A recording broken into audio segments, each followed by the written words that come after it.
they can just join in. So welcome everybody to the first seminar of the Visual Politics series here at UQ of the second semester. I'm Cormac Opdebeeck-Wilson. I'm a lecturer in Peace and Conflict Studies here at Pulsis. And today we're discussing the UQ Friar Library collection as it pertains to the experience of offshore refugees. We're going to focus on Professor Gillian Whitlock's new book, Refugee Lives in the Archives, A Pacific Imaginary. But we'll also be talking about this collection more broadly.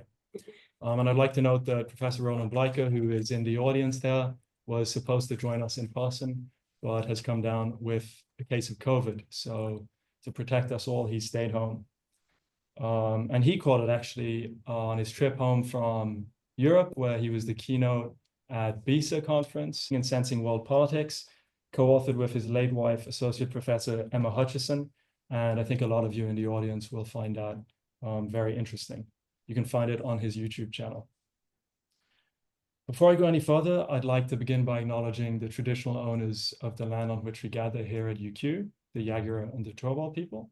I pay my respects to their elders past and present, and extend this respect to any Aboriginal, Torres Strait Islander, or Indigenous guests in the audience tonight. I'd also like to mark a little pause here because this acknowledgement is often quite generic, but as we'll see with the topic we're covering tonight, we're beholden to think about the different ways that the Australian state excludes refugees, asylum seekers, immigrants more broadly from Australia, but also, as Gillian reminds us in her book, the fact that we are ourselves implicated in the systems of exclusion within Australia as well. So we're joined tonight by Emeritus Professor Gillian Whitlock from UQ's School of Communication and Arts. Gillian is a feminist and post-colonial scholar whose research cuts across the topics of human rights discourse, representation, including visual representation, and the politics of life narrative. And we're discussing her latest book tonight. She's published extensively, and some of her other books include Post-Colonial Life Narratives, Testimonial Transcriptions, published by Oxford University Press, and Soft Weapons, Autobiography in Transit, published by the University of Chicago Press. And we're also joined by Dr. Zhila Gholami from Griffith University.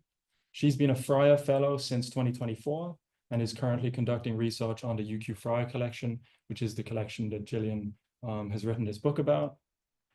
She's also the 2025 John Oxley Library Fellow, working on a project entitled Voices of Diversity, Collecting and Preserving the Refugee Experience in Queensland in conjunction with the State Library of Queensland. And in her work, she conceptualizes these collections not only as forms of memorialization, but also as forms of resistance to erasure. So thank you both for joining us tonight.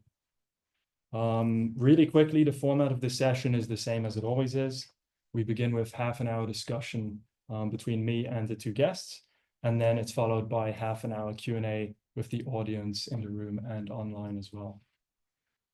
And then for those of you in the room, we get the chance to go to St. Lucy's and have a drink and a bite to eat. For those of you online, you'll have to leave us there. So we've got a lot to talk about. We have too much to talk about. I have too many questions for the first half hour. So yeah, I'm just going to jump right in and kick us off with what happened when I finished reading your book, Gillian, which I thoroughly enjoyed. I closed the front cover of the book and I looked again at the front cover. Actually, I will just share it. I'm sorry I have to lean in to do this here, but so there, hopefully you can all see the book cover. So I finished reading the book and I closed it and I was looking at this embroidery in the front, and it just struck me as how 3D it looked, how it invited the touch and so on. But then obviously it's a book cover, and when you touch it, it kind of feels like it's behind glass. And I found this very interesting because, as it turns out in the book, this embroidery is behind glass in the Friar collection. And so just to seize on this perhaps a bit stretched metaphor, I was wondering, you know, what's involved in entering the archive, but also more conceptually, how do you do justice to the items you find there? And how do you make sure that they don't end up sort of feeling like they're behind glass? And then Gillian, yeah, sorry, if you could also just give us a brief description of what this collection is about and what sort of stuff we can find in it for those who haven't read the book. Okay, so the archive here is in the Fryer Library, which is the Australiana collection in the UQ library.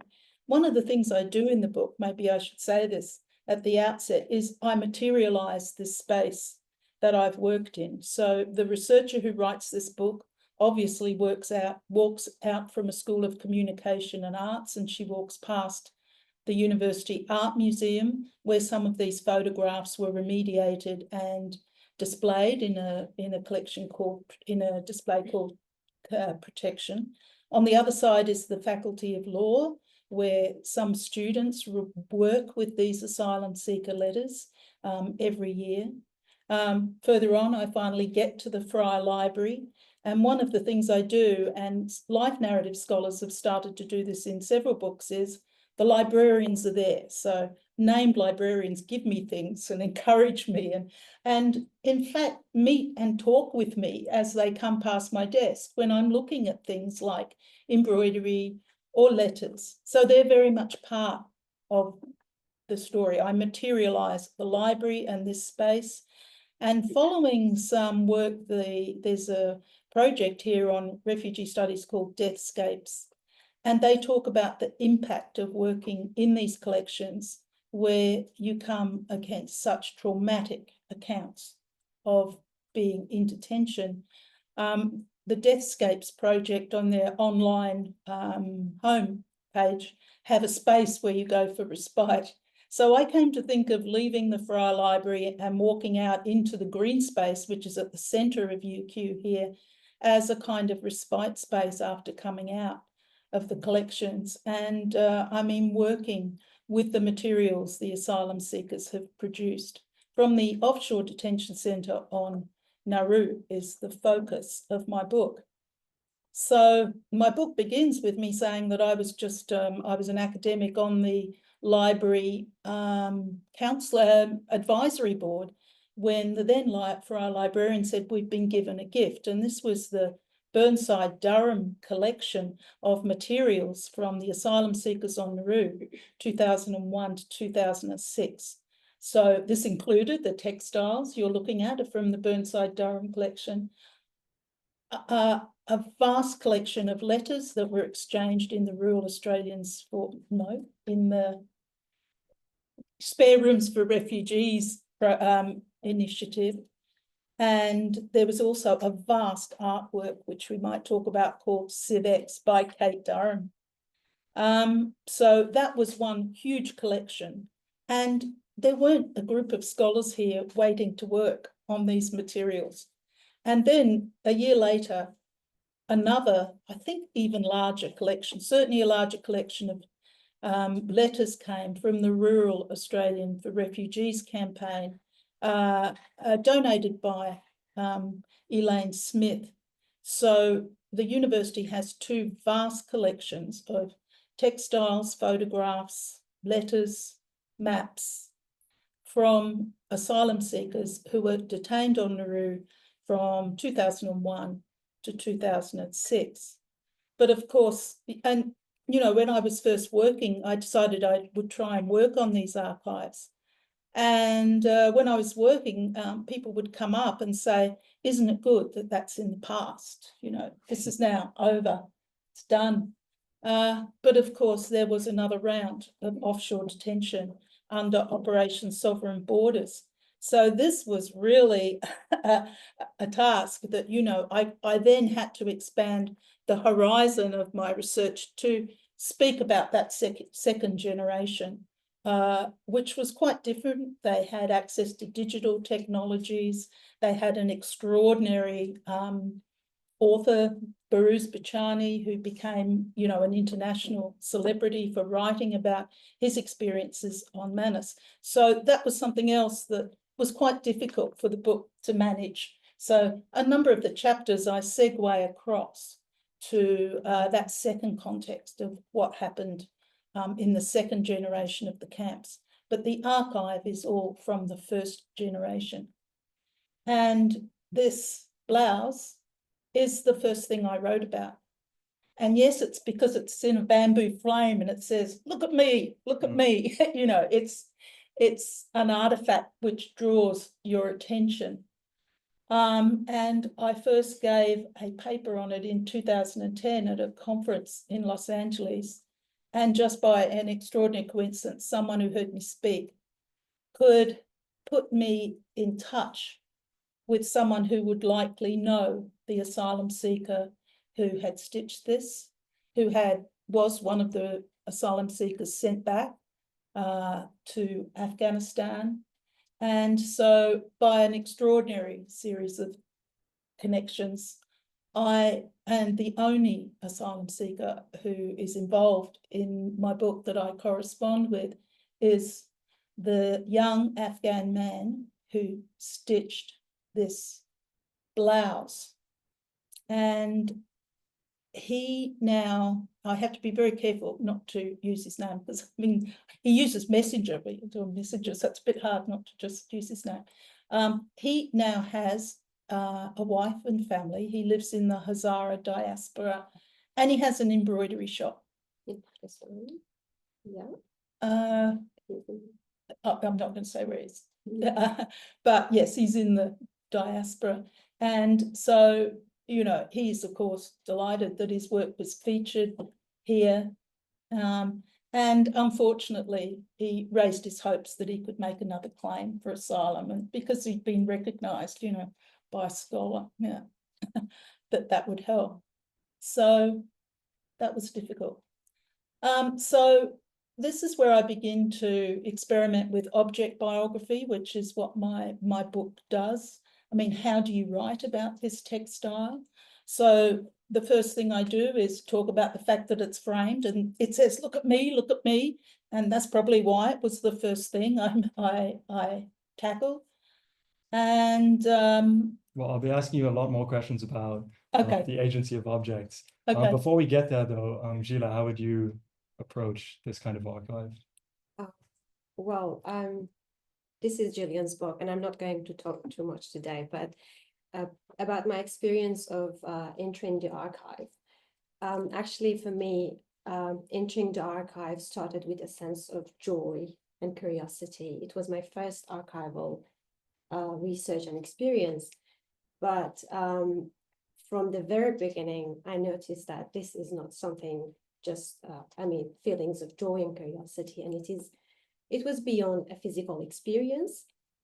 The very first day I was there, FRIAR team walked me through some general guidelines about working and some ethical things, how to work with archives, but some extra and stricter rules about these particular collections. Like, I'm not allowed to mention any name anywhere. And if I'm going to bring any letter in my publications, I need to black out their names, something that you can see in Gillian's book as well. So before reading even a single word from the collection, I was made aware that these collections are different. So I entered the archive not only with questions, but also with care and responsibility. And reading the archive itself, it brought me some other layers of care and responsibility, personal, historical, and political, which we can talk about it later. Yeah, well, I think now's a great time to talk about it, actually. Yeah.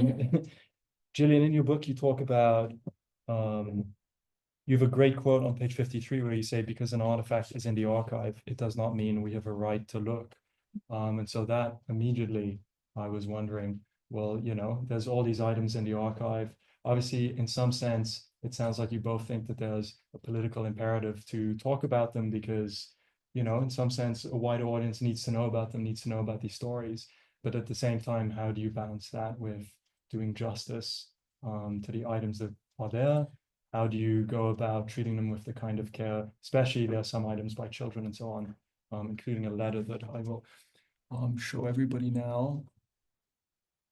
So how do you balance these two?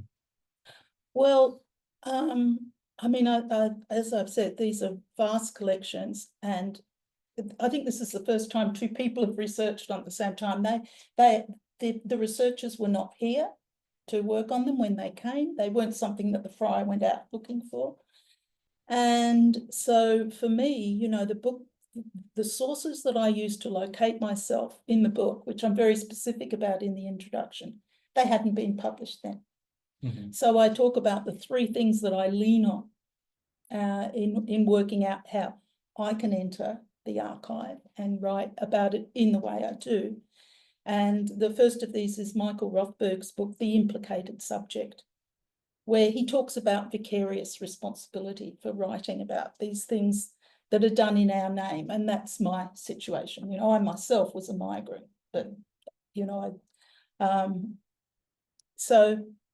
Michael Rothberg's book, which came out, I think, around 2006. So it's his response actually to Black Lives Matters and how he feels walking on the streets in the United States now.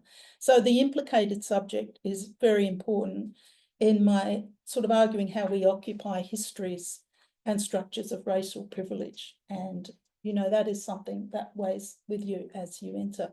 The second book that came out in 2014 that was just so invaluable is by the archive scholar Michelle Caswell, called Archiving the Unspeakable. That's a wonderful book. Her archive is the Tuol Sleng Museum in Cambodia, the archive from the atrocities that occurred there. And she talks about how artifacts move and how we can do a biography of things. So it was from reading Michelle Caswell that I began to write a biography of that embroidery and of a handkerchief and of some of the photographs. So that was important. But the third thing that was really critical in my being able to enter the archive and write about it in terms of a book finally, you know, doing more than cherry pick, which is what I'd done with articles, was Alison Mounce's book called The Death of Asylum. And this is a really powerful account of the death of asylum in the West, not just in the Pacific and Indian Oceans, but in the Caribbean and what has happened in the English Channel. So I have three very specific things which I leant on to allow me to enter and write about the objects. But it certainly is something that you become very aware of, you know, when you read about this what is being done in your name. Yeah. What about you, Zhila? Well, in my case, these letters, most of these letters are by refugees from Afghanistan. And I'm not Afghan and I'm not refugee, but I'm from a geography very close to Afghanistan. I'm Kurdish Iranian, and as someone from Kurdistan, with a region with shared histories of violence, state violence, and marginalization, I felt a very strong responsibility towards these stories and letters, and also as someone from Iran, because Iran is one of the first destination of Afghan people among the neighboring countries. Even in these letters, you might have read stories, Gillian. You can see the name of Iran in their journeys, one of the first places they have attempted to go to seek safety. But the condition of Afghan refugees in Iran is not good at all. And they are experiencing different forms of violences and injustices, not only by the government, but also by some people who believe that these people are illegal and they shouldn't be here. And Afghan refugees are seen as cheap labor in Iran. They are doing hardest jobs to survive with very low payments, and most of them, their kids are denied to access education and some other sorts of injustices and violences. So as someone from that geography, and I found myself implicated in their narratives in a different way, different from, for example, what Gillian mentioned about herself. So I cannot read these stories as an outsider, but as I say, as implicated in some ways. So I try to read these letters in a self-reflexive way to question myself. What am I doing here, and what am I going to do with these letters? Am I going to amplify their voices, or am I going to use their stories to amplify mine? So I think, yes, for me, it was a kind of self-reflexive thing to question myself as well, to not only read these letters, but also to read myself, to find a right way to talk about them and to respond to these letters. Mm. I feel like it sounds like that would have made the work much more difficult to separate. Yeah, it was deeply emotional and overwhelming. And as I mentioned in my blog, sometimes the first few months of the first couple of weeks of reading the letters, I found myself stopping reading because it was very emotional, especially when you are connected in some ways. You are reading the Farsi and Dari letters. So it was really overwhelming and emotional. And as Gillian said, I tried to just go and walk around the campus to as a sense of relief. Mm-hmm. And it really helped. It's a beautiful campus. Yeah, it is. Maybe we'd like to talk about the letter we have on screen here, called Foot Map. Would you like to talk a bit about it, Gillian? Well, as I said, the collections, we have two big collections here, and one came from the activist group, and particularly the letters, the materials were donated by Elaine Smith, who wrote so many letters to asylum seekers. And she came and visited us, I think it was around 2016, and talked to us about her experience. And she said, there's a letter I can never forget. And it was this letter that she showed us that we call the foot map. So this is a letter written by a child to Elaine Smith, and it tells us so much. I mean, it's just full of information. This is a child who, I don't know, he's probably 7 or 8, I think, when he's 7, when he wrote this. And he'd been going to school, to the local school in Nauru.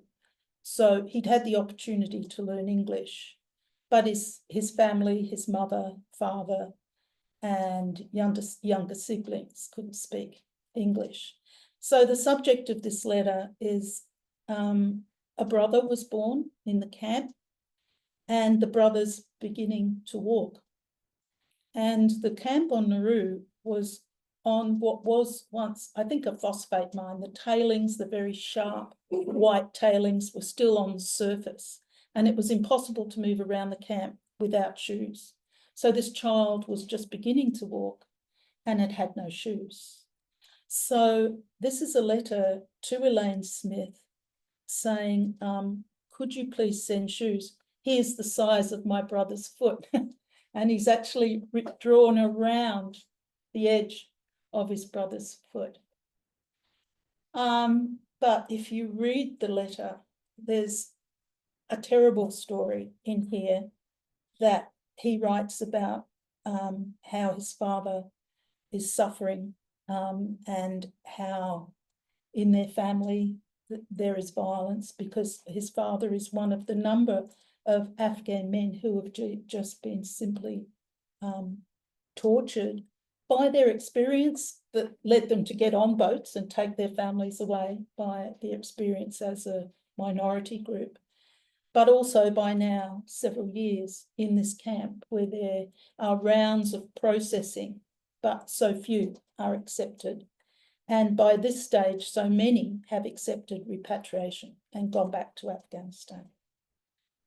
So he talks about how his uncle, who was essential to their family, being a safe place for them, has gone back.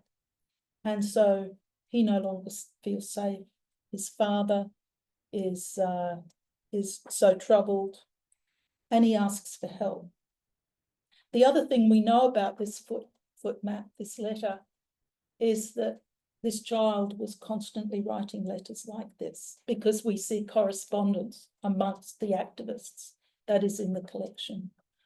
So this child is writing, "Hello, my mother," to a number of people.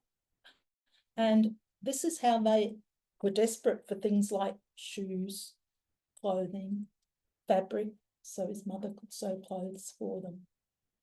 So I haven't read it. I don't think I'll read it.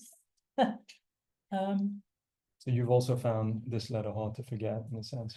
Oh yes, yeah. You sort of inherit it from Elaine Smith as one of the really troubling things you encounter. And one of the things that makes you feel, as Zhila has been talking about, well, what do you do? You know, what can you do about this? So this is a great segue for the last question I'll be able to ask before we move to the Q&A, which is, you talk a lot in your book about the agency that objects have. I feel like this is a great example of that, where this letter presents you with a problem that you have to resolve in some way. Could you both briefly talk to me about, you know, this idea that the objects in the collection actually ask something of you? I think they do. They want something, and I think what they want is exactly what each story, because each of these letters is a story. Each of these textiles, they have a story in it. So I think they want what each story wants, which is to be heard, not to be forgotten. But it is important to know how you are going to do that and why you are going to do that. And as I said, to not only read those letters and materials, but also read yourself, do it in a self-reflexive way, and also in a way that your assumptions and your disciplinary habits are unsettled. They want to be mobilized. They want you to go and do things with them. They want to still travel, and there are various ways they can. So Ross Gibson, the artist, came here and took 40 of the snapshots and the photographs that they take. So the activists send disposable cameras to them so they can take photos and send them back. The photos go in two directions. So they're totally banal. You know, they're not revealing what you think. What they want are pictures that they can send to their families back in Afghanistan. So many are showing groups and friendships amongst the young men, particularly. Many of them are at the seaside. But Ross Gibson came and took these photographs and made a wonderful installation that was here at UQuam, where he made a black impasto line through their faces. And seeing all of these photographs, they were enlarged. There was the wash of colour of the Pacific, because most of them are taken on the seashore. Amazing wash of colour. And then through the middle of each is a black impasto line through their faces. And I think this was in 2016 that Protection was the exhibit in the UQuam nearby, and Elaine Smith came to see it. And we walked in and Elaine looked there, and as I say, the colour of the ocean was overwhelming. And then Elaine went and she walked along each of those and she named every one of them. She gave them their name. She recognised them, despite. That was a very, you know, there are many things you could say. It was a very powerful moment. And in fact, Ross Gibson conceptualize this, but the actual impasto line through the photographs and enlarging was done by a local Brisbane artist called Carl Warner, who I'm still in correspondence with. And he said it became increasingly hard to put that impasto line across, to deface those photographs. And, you know, I mean, there are some difficult ethical issues around this defacing. I mean, like the asylum seeker who did the embroidery, he wants his name known. There's a photograph in my book of him in his room. Well, he's not in a room, doesn't have a room, in his space in the camp, stitching it, actually stitching it on a handmade loom that he made. And he wants that to be shown. He wants his name to be known. It would help his business.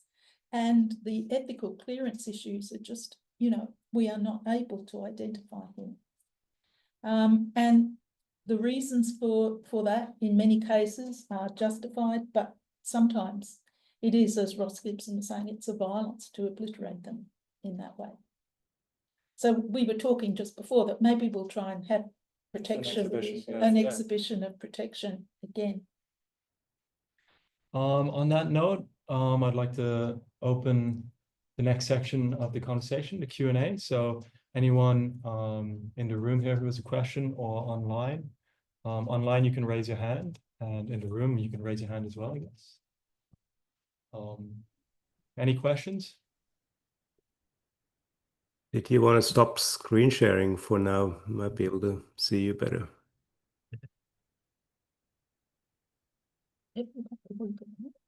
Question from Nilanjana.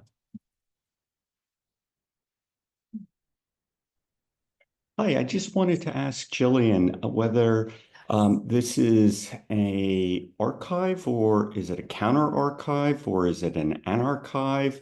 And, you know, do you read against the grain differently depending upon how you classify this archive? Thanks. I don't talk about it in terms of different kinds of archive. So I could say that how I approach the archive, and you know, I include the objects like the boxes. Are they in boxes? How are these things stashed? I was very much influenced by my friend Anna Paletti's book about the Andy Warhol Museum. I think it's called Stories of the Self. And from Anna Paletti, I learned to look at, well, is this in a box or is this in a frame? And that matters to storing.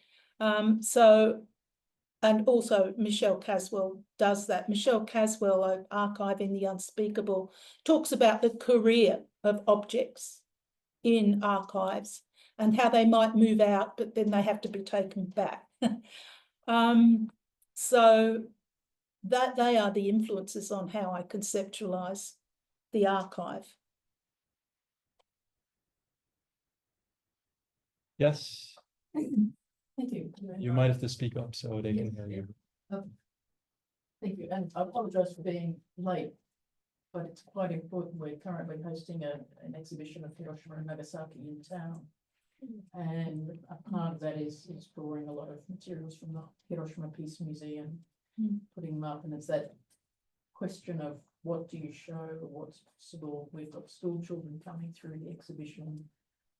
We've got adults who've never seen the devastation of the atomic bomb and so on walking through. And I think some of the points that you were raising about what do we, but you know, responsibility of showing what not to show. And I think that was a quote that you put from page 53. It's an incredibly, gosh, for all the work I've done in archives, it really resonated with that question of how do you make those decisions of what do you do with them, and you know, to hear the stories we've had through the exhibition of the last 80 years, and you know, asylum seeker stories, and there's still what came up today in one of the seminars we had was, why does this still happen? Why are we still torturing people? Why can our leaders not do more to people who are in these situations? That despite all the work that we might do, whether it's academics or activists or things like that, it still confounds many of us. And you know, how much do you show? How much, you know, as you said, you have trouble reading that letter. I've come across a couple of letters in my work, Japanese archival material about women who were brought to North Queensland in the late 19th century, had their stories conveyed, and it's the same thing. How do you, the stories have to be told, but that responsibility is enormous.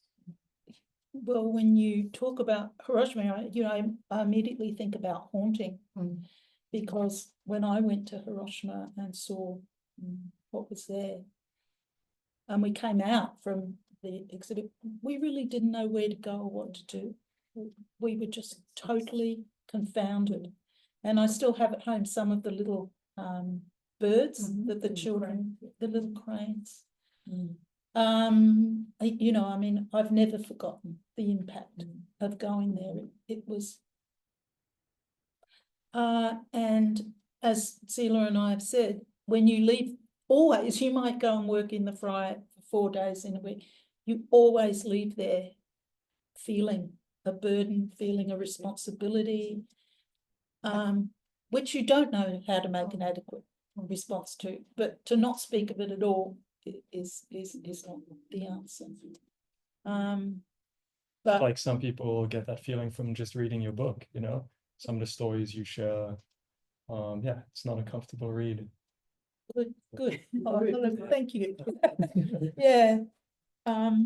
Yeah, it was very hard to write. It was. Roland, you have your hand raised? Yes, I'd love to come in briefly. First, to apologize that I'm not there in person, and then a question to both, to Zhila and Gillian, about how do you handle researching a massive archive like that? Like you said, it's huge with lots of letters, photographs, artwork. And Gillian, in your book, you talk about the archive as doing archival work as a process of becoming, an attempt at meaning making. You talk about in your snapshot chapter about photographs as things in motion. So obviously you go in there, you start somewhere, you find things, but at the end you have to end up with a narrative. You know, a book has a beginning and an end and a narrative. So where do you get to the point when you know this is how I want to tell the story? Like do you just go and go and go until you figure something out, or you have a narrative and revise it? And how did you both handle that selection and that sort of attempt to tell the story of the archive?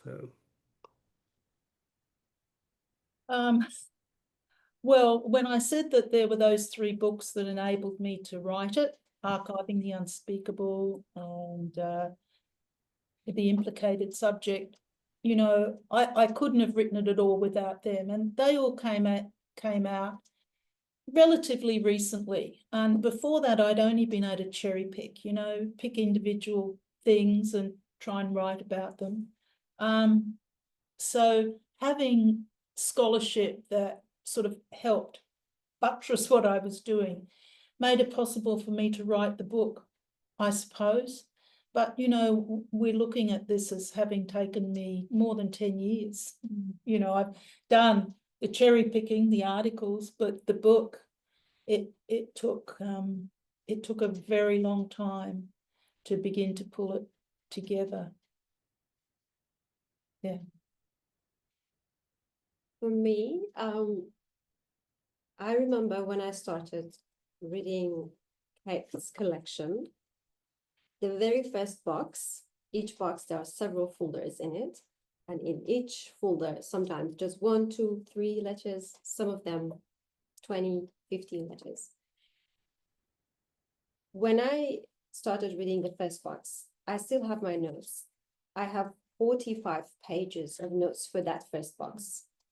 And I was like, no, this is not, you are not going to do this. And if you are going to read all things in details, you need to ask Fry Library to give you this fellowship 10 more times. So I stopped that kind of reading everything. And for example, in in Elaine's collection, the second collection, I tried to find and read things that where I couldn't find many of them in the first collection, specifically letters by women and letters by children. So yes, it was hard to manage how you are going to read all these letters, especially because it is not easy to read them. So yes, after a while, it becomes like just trying to find things by eyes, what to read and not. And what to write about them. When I started the fellowship, one of my central questions was, and still is, the linguistic challenges of these people, how they wrote their English letters and what you can find in their Farsi and Dari letters. So this gave me some directions what to look at. And as I said, most of these letters are by men, young men. So I tried to read women's letters and children's letters more deeply. And also, I forgot to, I was going to say something which I forgot. Yes, and about Kate's and Elaine's, especially Elaine's response to these letters. This is what I'm going to talk about in my later publications. Not to write about just what these letters, because Gillian did a great job. It's like, it's complete. You can find lots of things here. So I decided to read more of the letters from Elaine's as well, which is, I think it needs a book itself. You're writing it. Yes, so there were some specific things in my mind that helped me to find what to read and what not to read. I could say about letters, I mean, my book is New Directions in Life Narrative, and my life narrative colleagues, Liz Stanley and Margaretta Jolly, theorised collections of letters as an epistolarium, and they've written a series of articles about the epistolarium and epistolary culture. And it was from them that the first chapter, which is about letters, is called the epistolarium. And one of the things they helped me do was begin to understand, I mean, these were mainly illiterate young Afghan men, and they managed to create this archive of letters. Very few of them spoke English. The people who did, they had to get addresses, they had to organise, they had to get stamps sent to them. I mean, just the fact that they could write all of these letters, and there are hundreds of letters. The fact that they could engineer that, epistolarium as I call it, is extraordinary. And around 2016, a couple of students from the Queensland University of Technology, another institution here in Brisbane, came and they did a project where they wanted to digitise the epistolarium to do what's called distant reading. So they did a graph that is in the book, and it was so time consuming to do this, but they traced the ebb and flow of letters over a period. And what this shows, I'm trying to find it. yeah, it's on page 34. So this is the graph that Stefan Studer and Georgina Patterson did. They gave it a presentation about it when Julian Burnside and Kate Durham visited, which was really nice. But what their graph showed was that the ebb and flow of letters was integrally tied to the refugee processing that was happening. So they were being interviewed by the Department of Immigration. They were needing to make a case about why they should be given asylum. They were asked questions which they couldn't answer, and most of them were repatriated. Now, so when those results of those processing cycles were announced, the letters would peak. There would be a flow of letters begging for help, needing, what can we do? Is there a lawyer? Can you get us advice? So that distant reading which was very time consuming. They talked about how long it took to code letters. So that doesn't, I'm very grateful for their graph, which follows the moods and the news. They say the pulse of the epistolarium. And what came at the end, what comes at the end, is a very dramatic event. There was a hunger strike. Finally, there was a hunger strike, and the coverage of the hunger strike in the archive is there are many letters of men, the activists here are totally traumatized by what can they do, how can they help. And in fact, as a result of the hunger strike, there was some acceleration in the processing. I don't think there were more positive results, but they'd been on Nauru by that stage for 3-4 years, you know, on this minefield of phosphate. Yeah.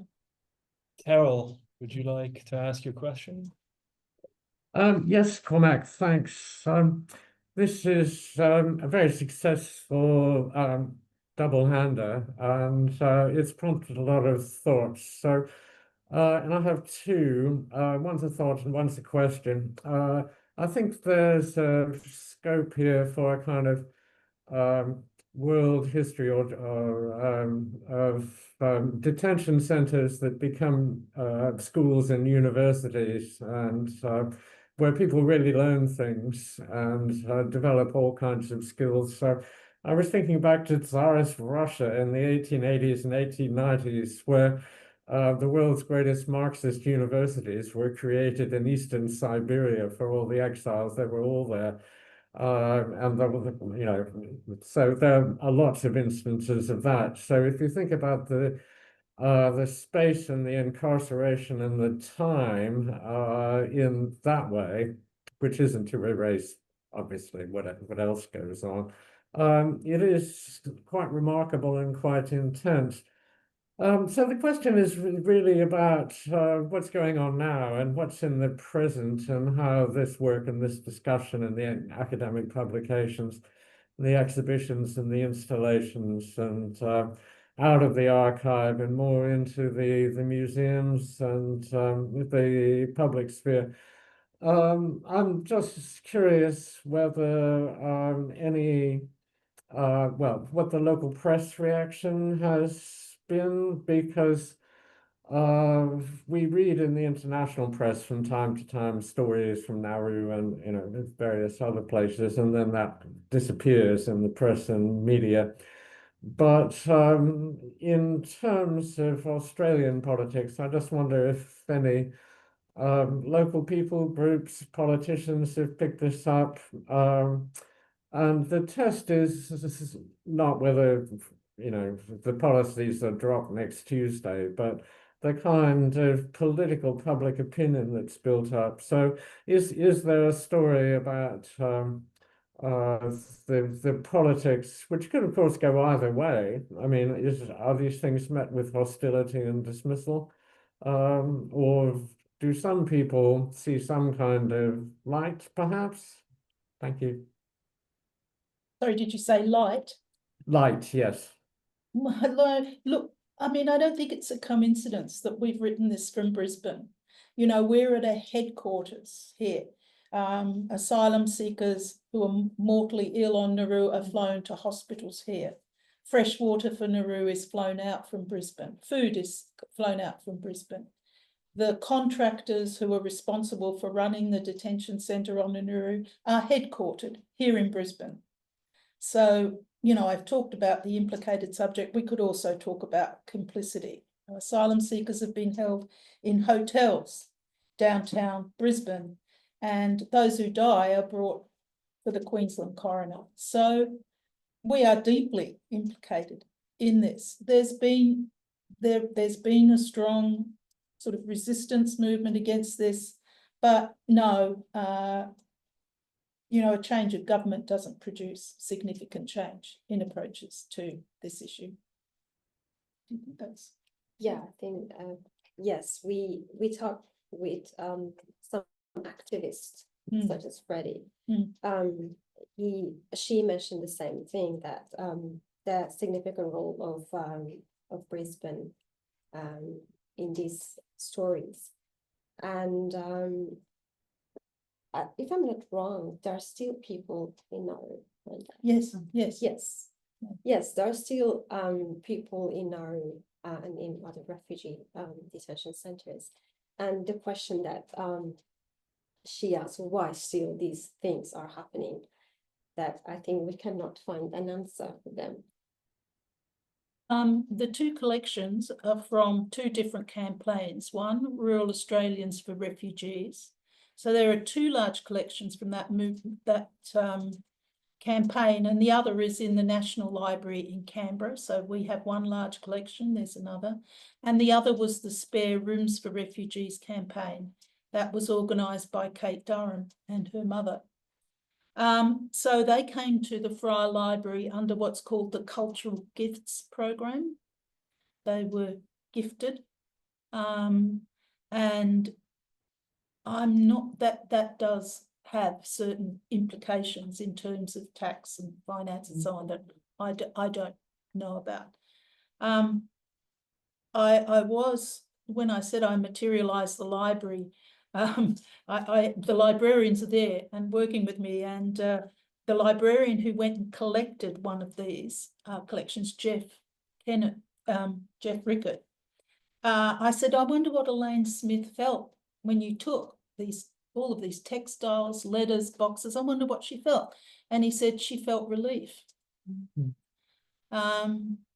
So, you know, the handling of these materials, the issues of ethical clearance are really fraught. And I found it especially frustrating when the person involved wanted and would have benefited, you know, the person whose embroidery is on the cover of my book would have benefited. I mean, he was paid for the use of the cover by publisher, by me, but, you know, as is in his business, it would benefit him to be identified. And there's no reason now he feels why he shouldn't be, but he is. Zhila, would you?